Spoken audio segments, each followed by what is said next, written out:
Original بھی اتنے زیادہ مریضوں کا انتظام تو نہیں کیا جا سکتا. اب کچھ اوریجنل بھی ہوتے ہیں.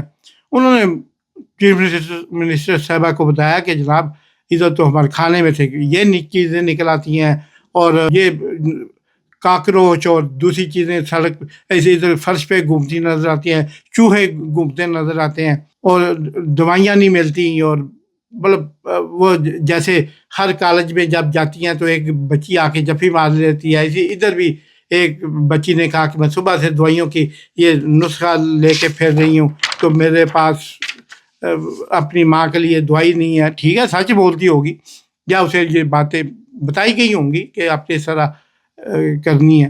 تو وہ جناب وہ بھی واقعہ بھی ہوا. اب جناب وہ پرانا ہسپتال ہے, انگریزوں کے وقت کا بنا ہوا ہے, سر گنگا رام سے بھی پہلے کا بھی وہ اسپتال بنا ہوا ہے. اب اس کی وہ خستہ حالت, اس کے لگنے والا بجٹ کبھی اس پہ لگا ہی نہیں, اس پہ کے لیے مختص جو بجٹ ہے کبھی اس پہ لگا ہی نہیں. وہ پہلے وزیر صحت کھا جاتا ہے, پھر سیکٹری صحت کھا جاتا ہے, پھر چیف سیکٹری پنجاب کھا جاتا ہے, پنجاب حکومت بھی کھا جاتی ہوگی, پنجاب کا وزیر اعلیٰ بھی اس میں حصہ لیتا ہوگا, وہ ٹھیکیدار جو باقی یہ کام کراتا ہے وہ بھی حصہ لیتا ہوگا. تو وہ لگتا کیا ہے, آخر میں دونی چونی اس پہ لگا دیتے ہیں, وہ جس سے صرف وہ دیواروں کو رنگ ہوتا ہے لال, اور وہ آپ نے دیکھا نا ہاسپٹل میں دو ہی رنگ ہوتے ہیں, لال اور چٹا سفید, وہ دو رنگ کر دیتے ہیں, برشیاں مار دیتے ہیں. وزیر اعلیٰ کی, گورنر کی یا کسی وزیر اعظم کی انسپیکشن ہوتی ہے تو وہ آ کے کر کے چلا جاتا ہے فرض ادا کر کے. تو انہوں نے جناب اسے, کیونکہ مجھے لگتا ہے کہ اس کے پیچھے کچھ سیاسی بھی کہیں نہ کہیں, مجھے اب جب بات اس حد تک بڑھ جائے تو اس پہ بہت سی چیزیں دیکھنا پڑتی ہیں. مجھے پتہ ہے جب وہ چیئرمین تھے ڈاکٹر سعید صاحب, پروفیسر سعید صاحب, اس کے شیخ زاید ٹرسٹ ہسپتال اور اس سارے سسٹم کے, تو ان کو ہٹانے کے لیے اس وقت پنجاب گورنمنٹ نے چوٹی کا زور لگایا اور ان پہ بے بنیاد الزامات لگا کر ایک جان بوجھ کر ایک ایسے شخص کو ان کی جگہ ان کو ہٹا کر ایک ایسے شخص کو چیئرمین لگایا گیا جسے مطلب اس پروفیشن کی الف بے بھی نہیں آتی تھی. اور میری آنکھوں کے سامنے یہ واقعات ہوئے, میں نے دیکھے. لیکن کیا بنا, آج بھی جتنی ڈوگرگوں حالت اس شیخ زاید ہاسپٹل کی ہے وہ تب نہ تھی جب پروفیسر سعید صاحب اس کے چیئرمین تھے.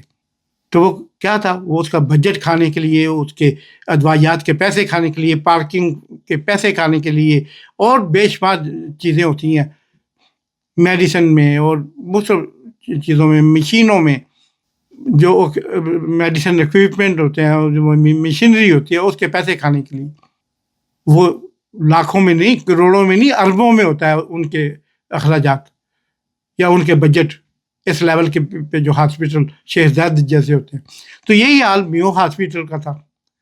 میو ہاسپٹل میں بھی جناب بہت, چونکہ شہر کے سینٹر میں واقع ہاسپٹل ہے, پرانا ہاسپٹل ہے, بڑا ہاسپٹل ہے, مختلف اس کے ڈپارٹمنٹ ہیں, مطلب کارڈیالوجی ہے, اور برننگ اسٹیشن بھی سینٹر بھی وہاں پہ بنا ہوا ہے, اور پنجاب بھر سے برننگ کے سارے مریض جو ہیں ادھر لائے جاتے ہیں. تو وہ جناب انہوں نے اس کو کہا کہ میں تمہیں فائر کرتی ہوں, فائر کرو, دیکھ نہیں رہے کیسا ہو رہا ہے, یہ ہو رہا ہے, وہ ہو رہا ہے. ایک تو طریقہ کار یہ صحیح نہیں. ایک اعلیٰ گریڈ کے پڑھے لکھے بندے کا, جس نے آج اس ایم ایس بننا, میڈیکل سپرنٹینڈنٹ بننا کچھ چھوٹی بات نہیں ہے. یہ ایک چھوٹے موٹے منسٹر کے برابر ہوتا ہے یہ عہدہ کسی بڑے ہاسپٹل کا. شیخ زاید ہو گیا, میو اسپتال ہو گیا, گنگا رام ہو گیا, یا جنرل اسپتال ہو گیا, ان 3-4 بڑے ہاسپٹل کا چیئرمین ہونا منسٹر کے مقابلے کا, ٹکر کا بندہ ہوتا ہے. تو جناب اب اس کو کہا کہ میں تجھے ہتھکڑیاں لگوا دیتی, اگر میں تمہیں گرفتار کرا دیتی یا FIR کرا دیتی. اس قسم کی آپ گفتگو دی. اگر اس نے غلط کیا ہے تو اس میں بیٹھیں, اس کی آفس میں بیٹھیں, رپورٹ تیار کریں, اور اتھارٹی جو اس سے متعلقہ ہے ان کو دیں, ان کو کہیں یہ پکڑو یہ, اور اس پہ کارروائی کر کے مجھے رپورٹ کرو. ختم. پھر اس کو جب وہ مجرم ثابت ہو جائے اس کو اچھالو, اس کی تشہیر بھی کرو, اس کے 60 صفحے کے اس کے میگزین تیار کر کے گھروں کو بھی بھجواؤ. تاکہ سب لوگوں کو پتہ چلے. کروڑوں روپیہ لگاؤ اس کی تشہیر پہ کہ یہ دیکھو میں نے اس کو نکلوا دیا, اور آپ اس کو نکال دو, اس کو کر دو, اس کو رکھ لو, اس کو اندر کر دو, اس کو باہر کر دو. یہ اندر باہر کا چکر آپ نہیں بولتی. ایسے اتنے بڑے گریڈ کے آدمی کے, اتنے بڑے پوسٹ پہ بیٹھے آدمی کی تذلیل کرنا آپ کو ورثے میں ملا چیف منسٹر صاحبہ. ورنہ انسان کی تذلیل کے بجائے اس کی یہ بات آپ پرسکون لہجے میں بھی کہہ سکتی تھی. نتیجہ وہی نکلنا تھا جو اب نکلنا ہے, یا معافی تلافی یا پھر اپنی مرضی کا MS لگانے کا آپ کا مقصد جو انشاءاللہ پورا ہوگا, مجھے ہوتا نظر آتا ہے, کیونکہ ابھی خان کے آنے میں مہینہ 2 مہینے لگ جانے ہیں. تو اس لیے آپ کا یہ مقصد فی الوقت تو پورا ہوتا نظر آتا ہے. یہ تھے جناب پاکستان کے واقعات. اور بھی بے شمار رپورٹیں ہیں. پاکستان کے نمبر 1 تو نہیں ابھی ہوا, لیکن نمبر 2 کل کے سروے کے مطابق انٹرنیشنل جو ہے وہ گلوبل ٹیررزم رپورٹ کے مطابق, اس کے مطابق پاکستان ٹیررزم میں, دہشت گردی میں, بدامنی میں نمبر 2 کی پوزیشن پہ کھڑا ہے اس وقت. پاکستانیوں, رمضان المبارک کے اس مقدس مہینے میں یہ فتح مبارک ہو آپ کہ اللہ نے آپ کو اس مقام پہ پہنچا دیا جس کے آپ حقدار نہ تھے. یہ اللہ نے نہیں پہنچایا, اپنی کرتوتوں سے پہنچو. یعنی آپ نمبر 1 سے صرف ایک سٹیج نیچے ہو. تو اس پہ بھی بات کریں گے اگلے ولاگ میں اور آنے والے میں.